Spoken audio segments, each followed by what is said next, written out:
Hello everyone, I am Wicca BluMoon. I want to wish everyone a happy New Year's, and I hope that the year provides much love and many benefits for you and your family. Today's topic is going to be about circle magic. I want to give you a brief description of circle magic and my kind of tips on what to do.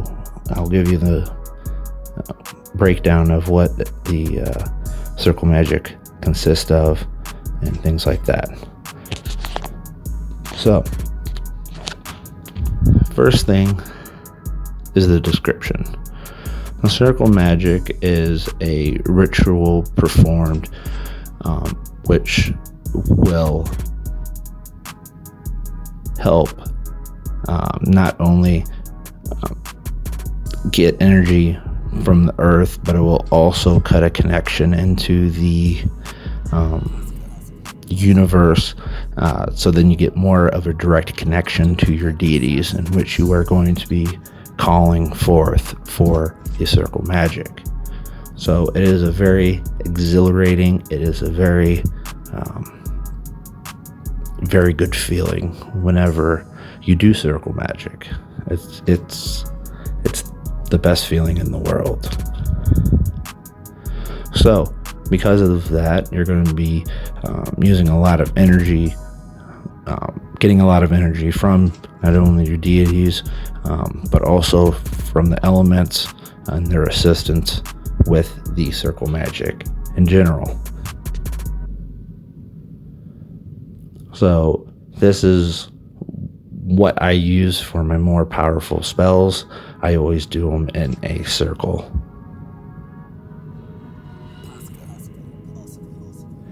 Now,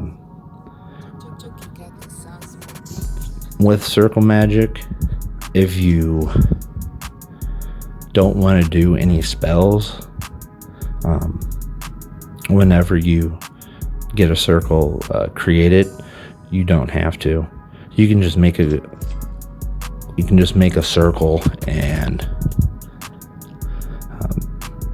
be in the center of it, and with its energy all around you, and that you can do drawing, you can do your homework, you can do reading a book, you can do whatever you wish to do. You don't have to use it to cast any spells or incantations.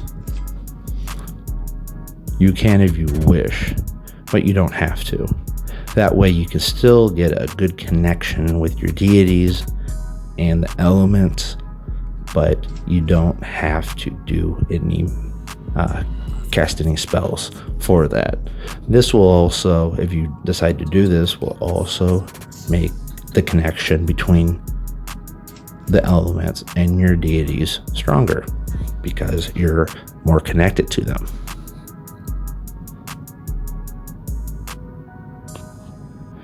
Before you want to cast a circle, what you want to do is you want to take a cleansing bath or shower. This isn't as hard as what it seems or sounds like. You just want to take a shower, get all the filth and sweat and that off of your body. Whenever you wash up with a wash rag, you can use your energy and put that into the washcloth as you wash your body, help cleanse you a little bit more.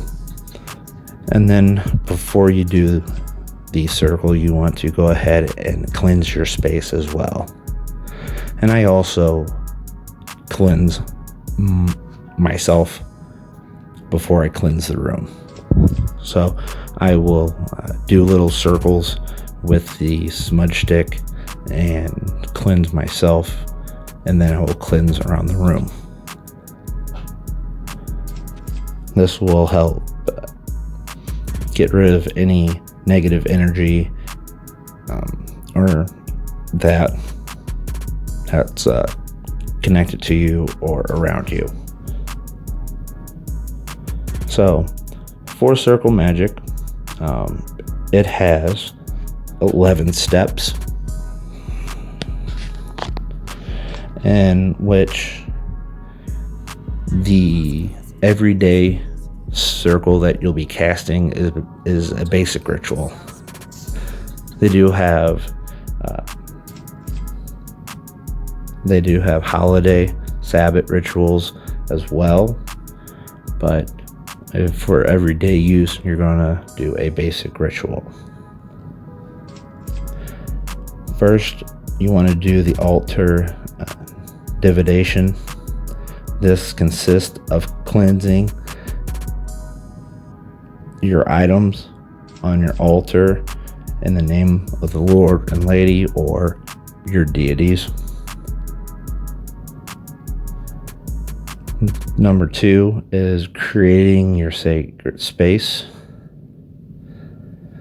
This is going to be you carrying your 4 elements in a clockwise circle pattern around the room to purify the space where you will be working your circle. Number 3 is you're going to be casting the circle. You're going to be walking in a clockwise pattern from north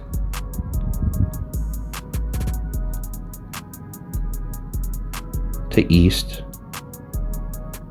to south to west, and then back up north again. On number 4, you're going to be calling the quarters, which you're going to start, as I said, at the north position, go to the east, go to the south, and the west, in which you're going to be inviting the elements to your circle. So you're going to be inviting them into your circle, or you're going to be inviting angels or whatever you're going to be wanting to work with in your quarters. Or I've also had them worked with them, and they were called the watchtowers. Number 5 is invoking the god and goddess. You can use your other deities if you'd wish. If you're going to be doing a circle for Hecate, then you're going to be calling her and invoking her down. Number 6 is the performance of the magical work itself. As I stated before, you don't have to do any spells whenever you do this. In fact, if you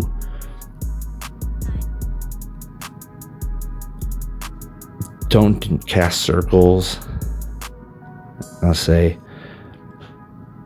every month, you might want to do this to where you can do other work inside of the circle that doesn't consist of spells or casting magical incantations. This will also improve your link to your deities and the elements as well. Number 7 is going to be raising energy. Now, raising energy, you can dance. A lot of people dance. A lot of people will listen to music and they'll dance along to the music. If you want to dance, you can dance. If you want to play an instrument, you can play an instrument. Something to where you can carry with you. So if you wanted to do drums or a guitar or anything like that, just make sure that you have enough room in your circle to have that item there. Speaking of which, for a circle, I usually do about 7-foot diameter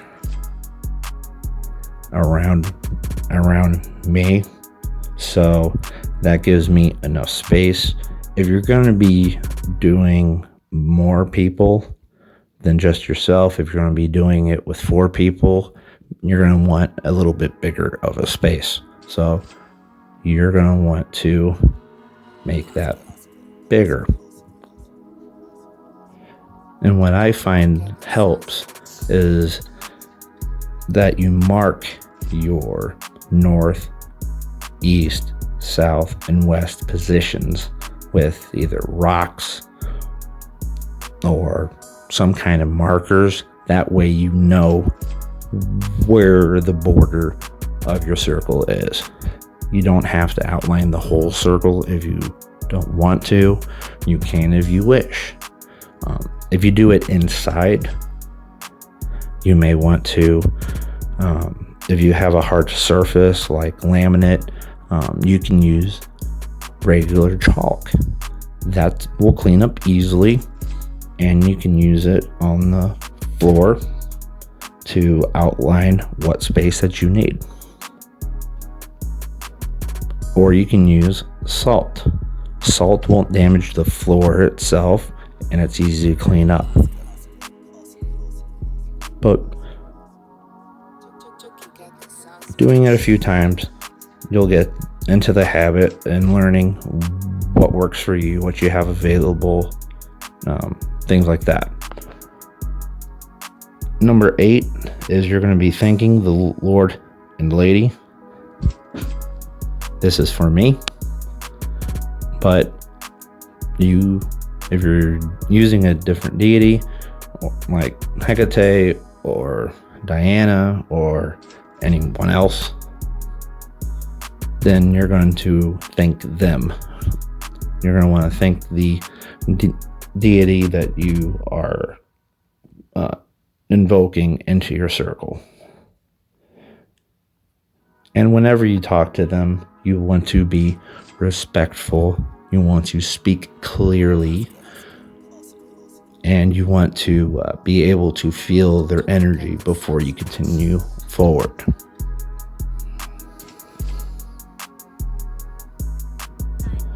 Number 9 is going to be closing the quarters. This is where you are going to be releasing the elements or angels or whatever you're casting for. Whatever you are inviting on your quarters or watchtowers. And the same goes for them. You're going to want to be respectful. You're going to want to speak clearly, and you're going to want to feel their energy leave before you continue on. You always want to be respectful because you are wanting their assistance. If you're rude, if you are mean, if you demand something from them, they're not gonna help you. They're gonna spite you. They're gonna teach you a lesson. They're gonna fuck you so bad on something that you're gonna be like, wow, what the hell happened? I don't know what happened. Number 10 is going to be releasing the circle. So this is where you're going to be drawing the energy from the border of your circle back up. And then 11 is your grounding and centering. I do this last because you're going to, as I said before, you're going to be having a lot of energy be in the room, and it's going to be in your body as well. You're going to feel this rush of pure adrenaline, and you're going to have to release it. So grounding and centering is very important on this, and that is the complete 11 steps. Now I have talked about a couple tips and tricks along the way, but here's the most important one, is that time is not of the essence. You do not have to rush through this. especially your first time. If you're going to do circle magic on your first time, it's going to take you a long time. It's going to take you a long time. It's going to take you, it might take you 2-3 hours for your first time. And that's okay. Don't rush it. That way, you know when to continue on. You'll feel the energy within your body. You'll feel it across the excuse me. You'll feel it. You'll feel the energy. So that way you know when to continue on.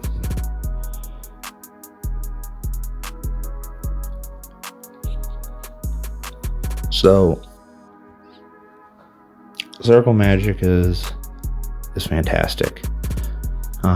You can use it once you know the formula, once you know the 11 steps. You can write your own circle if you wish. I am going to put a link on the description below. I have a elemental circle written, and I have one for Hecate if you're wanting to cast a circle for her.